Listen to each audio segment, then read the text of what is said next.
Kama kawaida leo ni Samdala tena nakuletea episode hii, na leo nipo Kariakoo. Niko mtaa gani?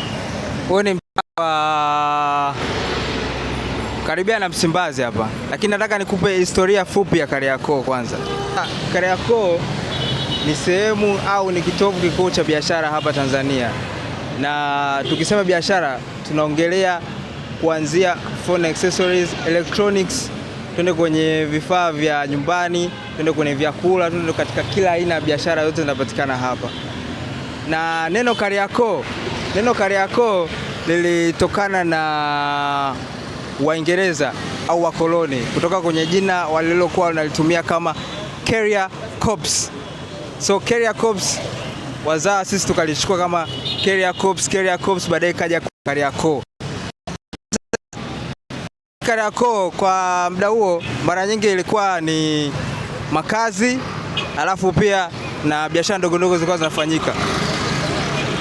Sasa baadaye sasa mnamo 1900 hapo sasa Kariakoo kulikuwa kunafanyika biashara ndogo ndogo na baadhi ya makazi yalikuwa yanafanyika hapa. Sasa baadaye serikali ikaja kuhalalisha kwamba Kariakoo basi iwe inatumika purposefully au moja kwa moja kwenye makazi na pamoja na biashara ndogo ndogo, ukitofautisha na maeneo mengine kama Upanga au Oysterbay ambapo walikuwa wanakaa sana wazungu na Wahindi. Sasa kwenye upande wa Kariakoo faida zake ni nini? Faida za Kariakoo ni kwamba ni kitovu cha biashara. Nikisema kitovu cha biashara na maanisha ukiongelea simu, kuna mitaa maarufu. Mtaa wa Kongo unajulikana kama mtaa wa phone accessories na electronics. Mtaa wa Kongo ndo hivyo. Alafu kuna mtaa wa Msimbazi pia wanauza electronics pale. Lakini kuna mtaa mwingine wa Mkunguni ambao unajulikana kwa waoneshe kule mitaa. Waoneshe mitaa. Sio Kagongo na gari. Mtaa wa Mkunguni unajulikana kwa famous sana na nguo na viatu. Lakini mtaa wa Uhuru unajulikana kwa biashara za jumla, vifaa vingi vya jumla. Sasa Kariakoo inajulikana sana kwa mfumo wake wa barabara. Mfumo wa barabara wa Kariakoo ni mzuri, pamoja na umaarufu wa barabara hizo. Mfano mtaa wa Kongo ndio hivyo nimetaja, mtaa wa Uhuru, mtaa wa Kunguni na mitaa mingi pia. Kuna Agre, kuna Msimbazi, kuna nini sijataja, lakini hiyo mingine ni famous. Sasa basi kuna vitu vya kuzingatia ukija Kariakoo ambavyo ni hatari sana. Kuna mitaa ya hatari hapa Kariakoo. Mtaa kwanza wa hatari ni mtaa wa Kongo. Kwa nini ni hatari? Kwa sababu phone accessories na electronics. Jo. Naomba unitajie mitaa hatari sana hapa Kariakoo. Mitaa hatari sana? Mitaa hatari sana ndo kama hivi unavyoona, mitaa yote ni hatari. Upi ambao unauheshimu, unauogopa kwamba hapa nikaa vibaya na hata simu inabebwa? Ni pale kituoni tu ndo unapopaogopa. Angalia kwanza simu unayo. Simu ninayo. Haujawahi kuibiwa lakini? Sijawahi kuibiwa wala sijawahi kuiba. Leo umenunua nini Kariakoo? Leo nimekuja kuzurura tu, kama unavyoniona napita foolish. Basi nakubali. Sasa kuna mtaa mmoja wa Kongo unaweza ukatapeliwa ukapewa simu fake au electronic fake.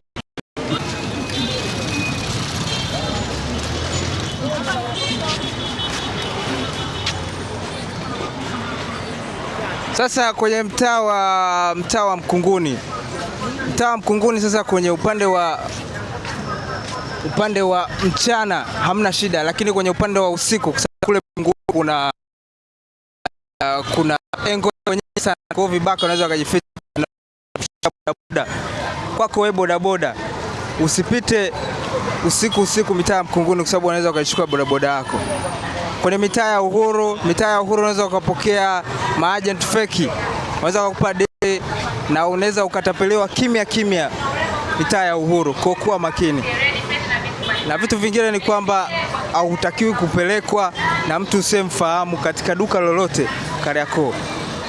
Lakini pia unabidi uwe na ujue unakoelekea ni wapi, kwamba ukisema nenda Kariakoo sehemu gani, kwa inabidi ujue ni sehemu gani hasa unafikia. Mwendo kasi hapo kamera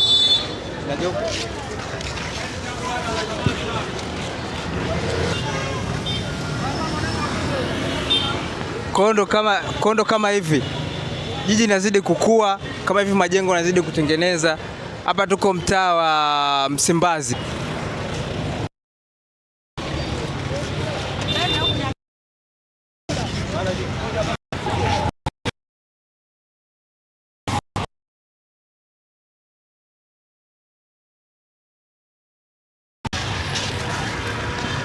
So kuna vitu vya kuzingatia, ndio hivyo. Vitu vingine vya kuzingatia ni kwamba, cha kwanza, usihesabu hela hadharani Kariakoo. Usitoe wallet yako Kariakoo na kuhesabu hela hadharani, wanachukua. Na pili, ficha hiyo ya iPhone 17 yako unaweza ukapita nayo. Kingine, usibebe begi kama hili hapa kwenye umati wa watu Kwenye umati wa watu usibebe begi kama hivi, wanaweza wakalifungua begi wakachukua chochote ndani. Usimruhusu mtu akupeleke sehemu ambapo haupafahamu, yaani kwamba mtu anakuambia njoo hapa duka hili na hili, hata kama unampa hela ndogo, usikubali. Umfahamu mtu ndo akupeleke. Afu uwe makini wakati unanunua simu na electronics, sababu unaweza kauziwa vitu ambavyo ni fake kabisa. Sasa hapa tunaenda mtaa mmoja wa electronics, phone and electronics. Naenda kukuonesha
hapa ni kanisa la KKK.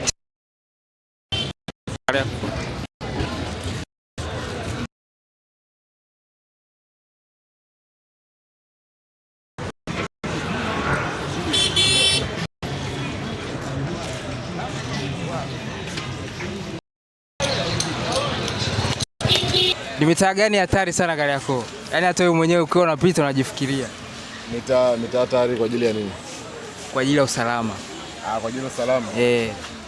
Mitaa hatari kwa ajili ya usalama ni mitaa nguo. Ukiingia Mkunguni kule, ukiingia kule babu, unaweza usichomeke na kitu mfukoni. Inabidi uwe makini sana sasa. Sio kuibiwa? Kariakoo? Mara nyingi sio. Umeibiwa nini labda? Nipo hapa Kariakoo lakini bado naibiwa. Kawaida hiyo. Swala la kawaida sana. Ni kitu gani cha thamani ushaibiwa hapa Kariakoo? Cha thamani ni hela. Hela nyingi. Sio, unajua wale wa M-Pesa wanapita, tunakufanyaje? Change. Tunakufanyaje? Tunakusajilia line. Hiyo shanichapa nisombea kwenye M-Pesa akasema. Pole sana mwanangu. Afu ile siku sikulipa protector, si ndio? Ulikuwa unadai nini? Ilikuwa ni protector right? Ilikuwa ni shilingi ngapi? Hii inaendelea kurekodi. Inaendelea kurekodi. Ulikuwa unadai shilingi ngapi? Ilikuwa 5. Sawa. Nilikuwa naambia wenzangu hapo wasije kichwa mtaa wa Kongo. Sababu unaweza ukatapeliwa electronics. Unaweza ukapewa kitu feki. Mapema. Mitaa electronics. Mtu anaweza akaja kichwa akapewa vitu feki na kuwa jao. Kwa hiyo watu wao wanaangalia. Mtafuteni Mero mkiwa mnakuja Kariakoo, namba zake ndaweka hapa chini. Waangalie basi kidogo. Karibuni sana. Karibuni wapi? Karibuni Kariakoo, mtaa wa Masasi, duka Msoma Genuine. tunauza vifaa vya simu, protector, cover, kila kitu kinahusiana na simu sisi tunauza. Sina hela.